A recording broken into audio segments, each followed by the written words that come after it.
Grabe nga sakit atag mo sa akon. Sabot ko sa tunga dire ko na adto ka kayanon.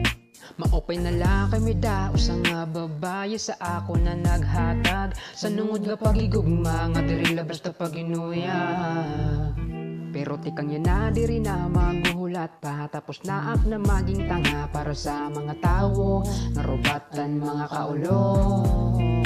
Di ba nagyakan ka pa sa akon sadto di mo kaya pag ako naan mawara kay naman yan na malipayon ka pa puro labinuha.